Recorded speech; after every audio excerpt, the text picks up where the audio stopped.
Hi, Room 41. This is it. This is our last day for our essays. We are writing our conclusion.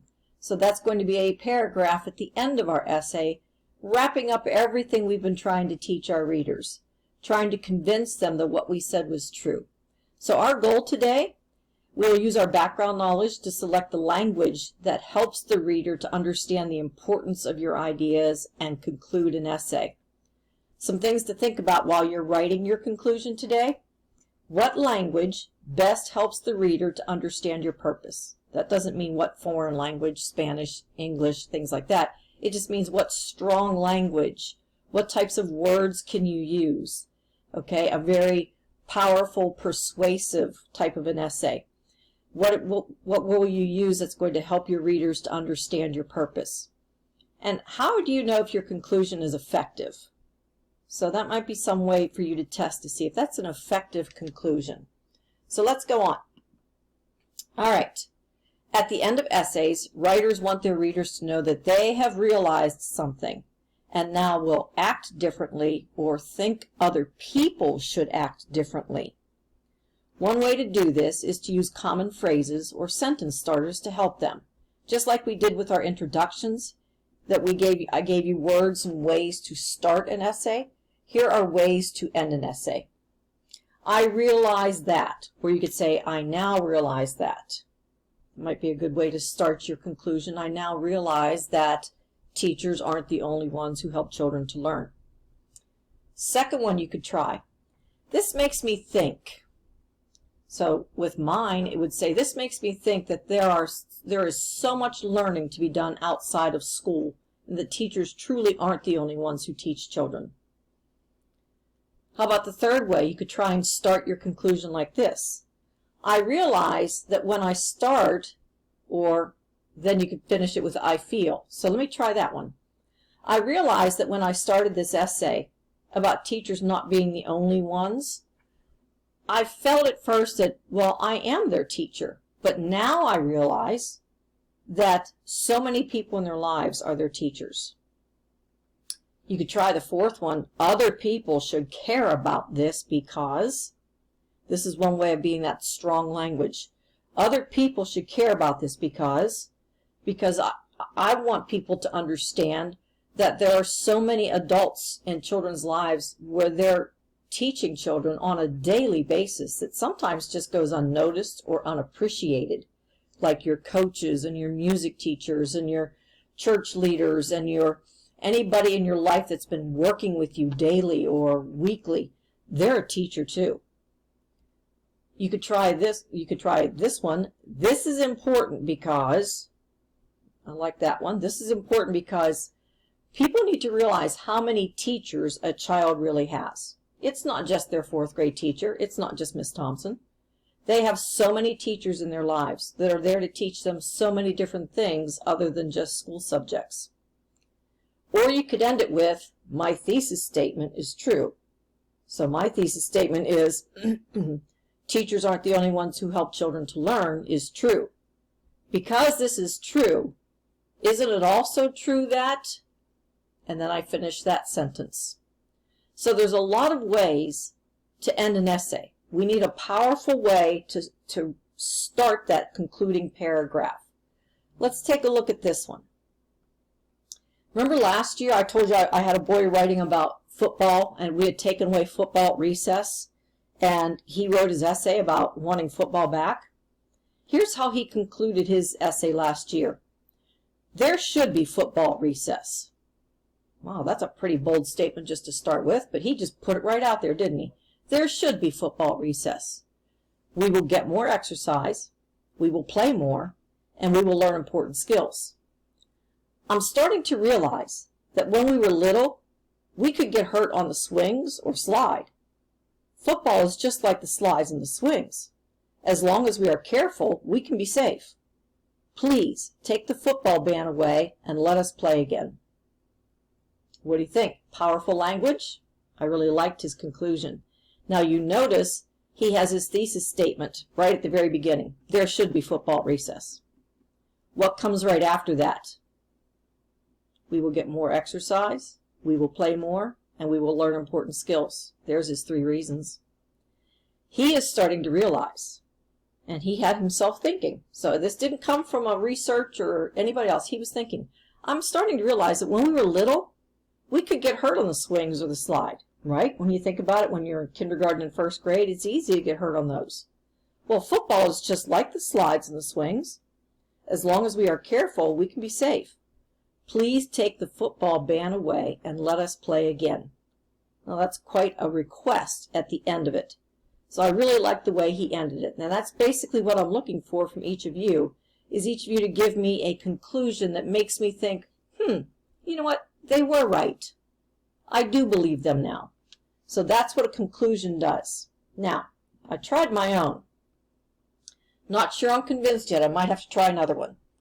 So I tried one of the ways to start a conclusion, and I said, I have come to know that teachers aren't the only ones who help children to learn. Teachers aren't the only ones who help children to learn because they can learn important information from their family, from activities outside of school, and from technology and media. People should know that the experiences children have outside of school are very important. School is important, but children are always learning, so everything they do matters. I like that. I'm not happy with the very first part because that very first part in blue is my thesis statement. I've come to know that teachers aren't the only ones who help children to learn. I think I want to get rid of that. I have come to know. I now realize, or I strongly believe, maybe that's what I could do, that I gave my 3 reasons in purple. Teachers aren't the only ones who help children to learn because they learn important information from their family, from activities outside of school, and from technology and media. Then I concluded it with my thoughts, my thinking, my strong thoughts on that. People should know that experiences children have outside of school are very important. School is important, but children are always learning, so everything they do matters. I really like my ending on that one. I really do. So I'm going to tweak my first line a little bit, but I'm really happy with my conclusion. I'm going to add that to my essay. I just wanted to show it to you today before I type it into my essay because I wanted to think about it a little bit and hear it out loud. So now I know that I want to tweak it just a little bit before I go ahead and copy and paste it into my final essay. So now, here's what you have. At the end of today, this is what you have. You have a 5-paragraph essay. You have your lead paragraph. Now listen, that has to have that hook that gets me wanting to read. It has to have your thesis statement in it. And it has to have your 3 reasons. They can be listed in a series separated by commas. Paragraph 2 is actually envelope number 1. Your reason, number 1 reason why it's true. Evidence could be a list. Evidence could be a mini story. Evidence could be taking a poll. Evidence could be research. First reason why this is true. Another reason why this is true. Finally, it's true, or the most important reason it is true. Then you're going to do paragraph 3, which is something you did on Wednesday. And this is going to be from envelope 2. Same thing. What's the second reason why your thesis statement is true? List all the evidence to prove that that's true. Yesterday, you wrote paragraph number 4. And you wrote all the reasons why all the evidence why reason number 3 is true. So yesterday mine was all about activities outside of school. So I wrote my topic sentence, I gave evidence, I think I started with a list, then I did a mini story, and then I did a poll. Today, it's your conclusion. Thinking or reflecting on your thesis. That's your thinking right from your own brain. Thinking about why you wrote this essay and why it's so true. Make sure you include your thesis statement in your conclusion again. Just keep repeating it. Make people believe it. And then make sure you list your reasons separated by commas. Children learn from families, comma. Children learn from activities outside of school, comma. And children learn from technology and media. So that's how you do that. That is what your 5-paragraph essay looks like. Let me show you the rubric so you can see how you're going to be graded on it. So let's take a look at this now. I'm going to slide this over so we can see it. And here's the rubric I'm using. I'm going to put this on Teams, writing class materials, so that you and your family can look at it anytime you want to. It'll be there for you to look at. So this is the score sheet I'm going to use. Down the left-hand side are 1, 2, 3, 4, 5, 6, 7, 8 things I'm looking for. The highest point you can get on each of those 8 things is 5 points. Okay? So for a total of, down at the bottom, 40 points for your essay. We've been working on this a long time. All right. The first thing I'm looking for is your planning. I've seen your envelopes. I've seen your mini stories. I've seen your thesis statement. I know what I'm giving you on that one already. I have it written down. I saw your planning at school and even here virtually when I called you to talk to you. So I've seen your planning. Now, your content is the second one. The writer uses strategies to generate entries and ideas. The writer uses details to elaborate and expand their ideas. So the content of your paragraphs needs to be lots of good stuff. Okay? I'm looking for words that will elaborate and expand on your idea. Third thing is the author's purpose. What was your purpose? The writer builds a strong thesis and essay using events and evidence. The writer uses strong words and language to support the thesis. The writer's voice is heard throughout the essay. In other words, if I'm reading this, I'm like, yep, that sounds just like Finley. That's exactly how she talks. Or I might be reading and going, that's Olivia, no doubt about it. Jackson, I can recognize his voice through his writing. So I can hear your voice in your writing.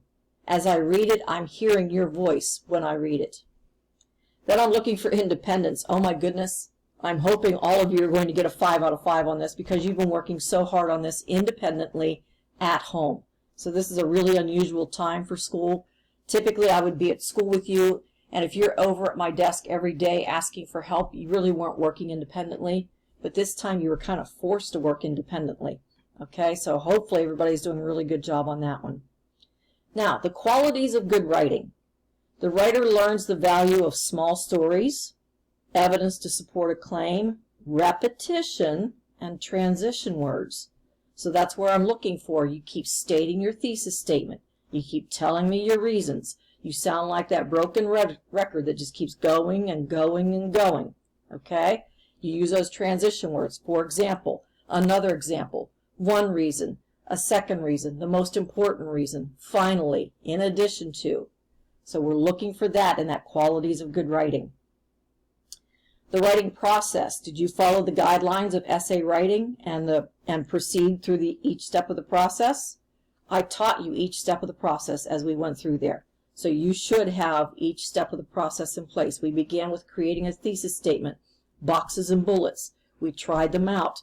We decided if our evidence was strong enough. Do we have 3 good reasons? How do we collect evidence?